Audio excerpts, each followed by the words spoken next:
Okay, today is September 26th, 2011. With us this morning is Dave Hessler, past president, and he will be telling a story of his life and his association with the Lakewood Country Club. And it's our pleasure to introduce you to Dave Hessler. David? Thank you. Well, go ahead and start with your biography. My biography. I was born in Wyandotte, Michigan.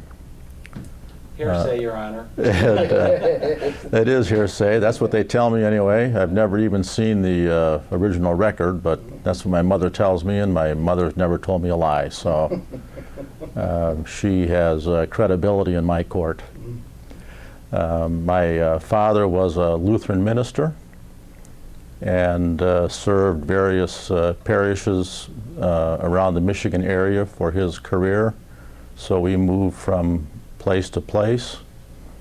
I ended up graduating from Sparta High School in Michigan, which is just a few miles north of Grand Rapids. And then after high school, I attended Valparaiso University in northwestern Indiana. And that's where I met my wife and continued at Valparaiso for my law degree. In the meantime, we got married after my second year in law school, and then upon graduation came to Cleveland and started practicing law, and now I'm trying to stop practicing law after doing that for like 43 years. It's been an exciting and very worthwhile and rewarding career, so I really enjoyed living in the Cleveland area, and the Lakewood Country Club has been a part of not only my life, but our family's life for almost all of those years. I think I joined in 1973. So that's, my goodness, that's almost 30 years, 28 years ago. We had 4 children. They all did the program here at Lakewood with the swim team, and some of them did a little bit of the golf. We had 3 daughters. They all had their wedding receptions here at Lakewood. And now we're going through the same cycle with our grandchildren. And it's a very satisfying feeling to watch now the grandchildren going through these programs that our own children did, because my wife and I just get to watch now. We're not responsible for anything or the way they behave, and our staff can deal with my kids now with regard to how their kids behave. So it's been a very integral part of our lives, this country club. What brought you to Cleveland initially? Well, well, first of all, I should tell you that growing up in Michigan, I was a Detroit Lions fan, a Detroit Tigers fan, and a University of Michigan fan. We're going to end this interview. And it took me about 20 years to change my allegiances to Ohio, and I tell people that I got so upset with Bo Schembechler when he was the coach at Michigan, because he had all the talent available in the world and could never get the job done. And so I started rooting for Ohio State just out of spite, I think. And yeah, so I'm a Buckeye by choice, and I think that's probably shows more allegiance than being born as a Buckeye. But when I was in law school, I had decided that I wanted to practice law in a larger city, larger community. Throughout my life, we lived in small towns, And I had this desire to go to a larger city, and had my eye either on Chicago, which we were quite familiar with since we're so close to Chicago in Valparaiso, Indiana, or Denver. And then during my last year in law school, my father-in-law, who was a lawyer and a municipal judge, he was the first municipal judge in the Lyndhurst Municipal Court District.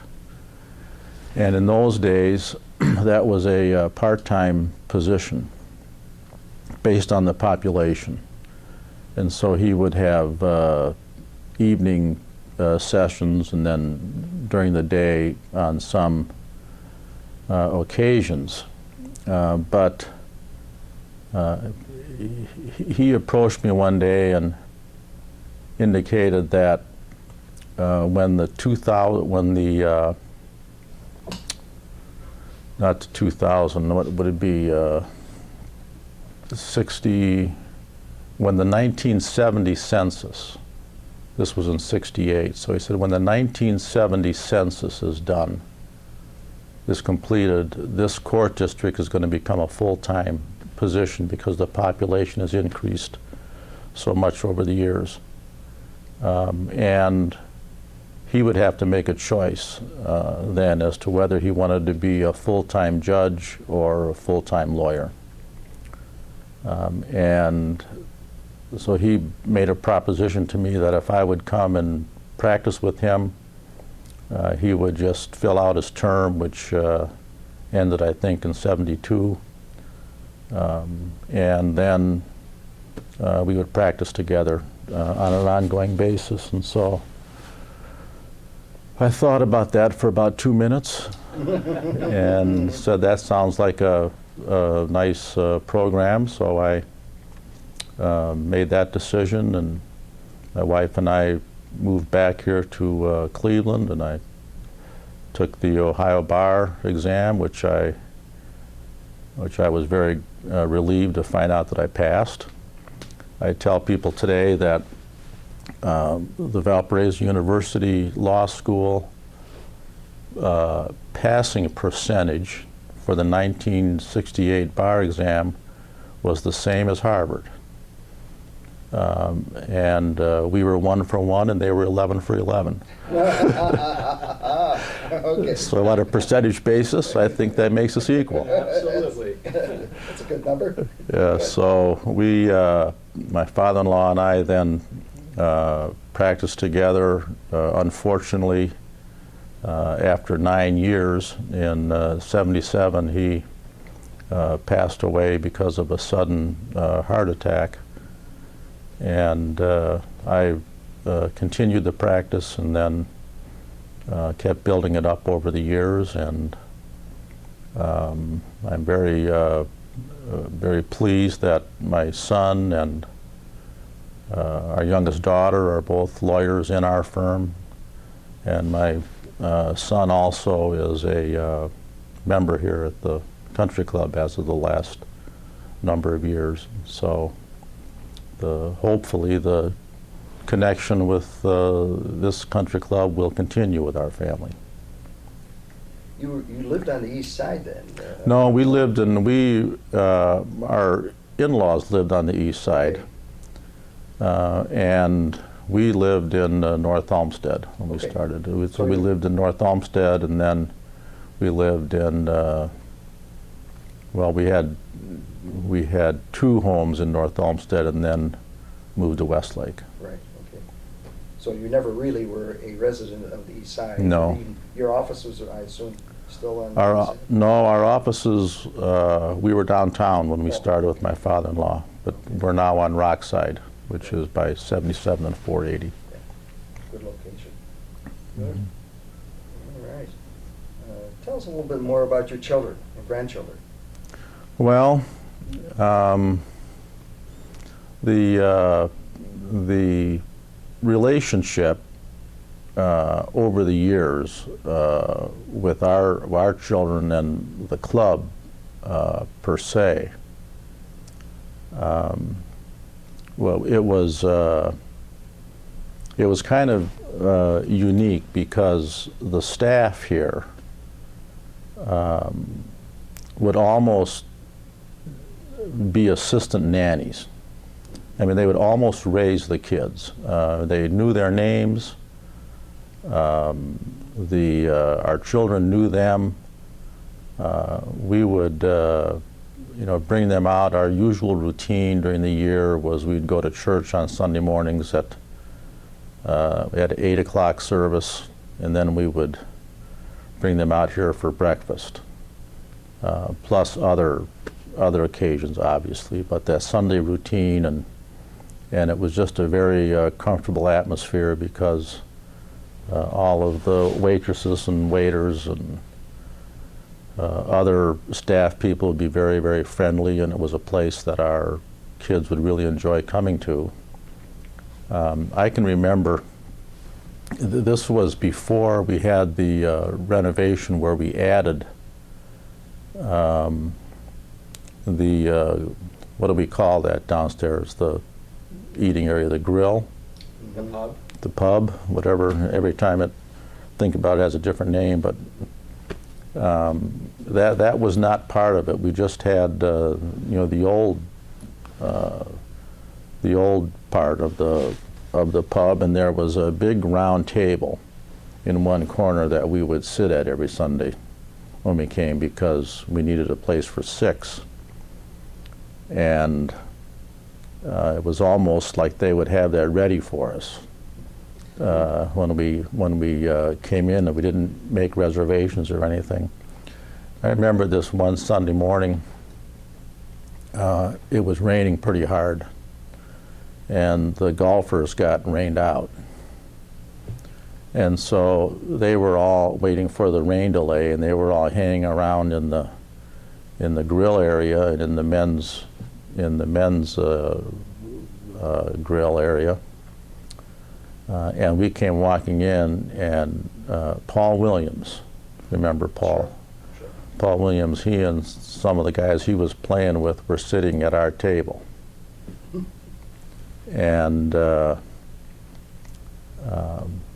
it was just kind of cute because we came walking in, and Paul saw us, and I was just looking around to find some other place to sit, and Paul Williams says, "Whoops, guys, we got to move. This is the counselor's table." he goes, we got to move, and they got up and moved and let us have our table. I thought that was kind of cute, and it's kind of it's indicative of, I think, the kind of relationships and attitude that has been portrayed here at this club, for years. The mutual respect for people, and there's a lot of teasing and kidding and stuff that goes on, which I think enhances that respect. But that's one little example that it's amazing. It still sticks in my memory over all of these years. I mentioned we had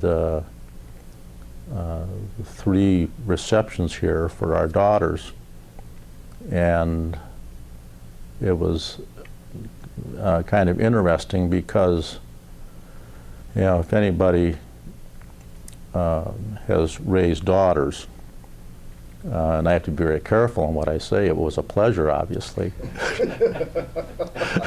But it's sometimes can be a challenge because each one wants to be their own individual person and do things the way they want things done. And I thought it was interesting that when it came to the question of where they were going to have their wedding reception, there was no issue. I mean, each one of them just automatically wanted and chose to have it here at the country club. Our youngest daughter, Stephanie, married a young man from Germany, a German citizen, a German native, born and raised in Germany, and he was working here in the U.S. for a U.S. company, and she became acquainted with him and started dating him, and eventually got married. So we had the reception here at the club, and he must have had, I don't know, more than 20 of his friends over and above his family that made the trip here for the wedding. And his friends smuggled several kegs of beer from Cologne, Germany, which was where they went to college, here to Cleveland. And how that got done was quite an interesting story. And so we were able to have this special surprise for him by having a toast and serving everybody a glass of this German beer from Cologne. And our staff here still today on occasion will mention how much fun that was. They call that the German wedding. They remember when we had the German wedding here and how much fun that was, and with all the German guys. So over the years, this as I mentioned, this club has been a central part of our lives, my wife and I and our children, and now our grandchildren. It's been an extreme pleasure to watch how this swim team program has developed in the last number of years out here, and our little grandchildren are just so much into that, and how much confidence that gives them. I remember our one little granddaughter, Kara, our oldest daughter's youngest child. She was pretty timid to start with, and the coaches just work with these kids so well. They don't push them. They don't. I mean, they obviously encourage them and whatnot, but there's no intimidation. There's no trying to make the kids do something they can't do or don't want to do. And several times, when it was her turn, she would be on the starting block and just couldn't do it. When they blew the whistle or the starting signal, she just couldn't do it. So that happened a couple of times, and then finally she made up her mind that she was going to do it. And she made it all the way across. And you can't imagine the excitement in that little girl's demeanor, and how proud of what she was able to do she felt. I mean, she came home. I wasn't able to attend that one because it was, I think it was an away meet, but she came over afterwards and she just was beaming, and she was, "Papa, I did it. I did it." And you can relate those kinds of stories for all of our kids and the grandchildren. They each have their own story of things out here, and it's been I think an integral part of their development as they've grown up. Let me ask you, how did you originally get involved or exposed to Lakewood Country Club? From work or friends? Well, it's interesting. I was trying. When my wife and I rented this apartment in North Olmsted, and by the way, that apartment building is still there. Okay. It was on Columbia and Clay, or Columbia and Brook Park. Oh, okay. And I drive by there every once in a while now, and I can't help but look at that building and go, you know, we used to live there, you know, and how things have changed since that, but the building is just the same as it was when we were there. But I joined the J.C.'s in North Olmsted because I didn't know anybody, and I wanted to get to know people and you know, have people to socialize with and do things with and whatnot. And Don Walters and Randy Palmer, Randy Palmer Jr. Right. Were members of the J.C.'s. In fact, Don might have been president at that time, or somewhere during that 10-year. Don was president. Maybe Randy was also, I don't remember, but they were both members here.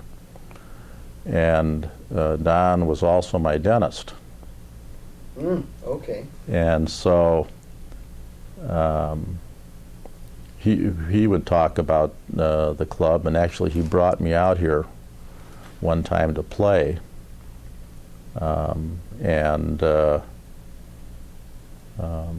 So as a result of that, I made the decision to join, and it's been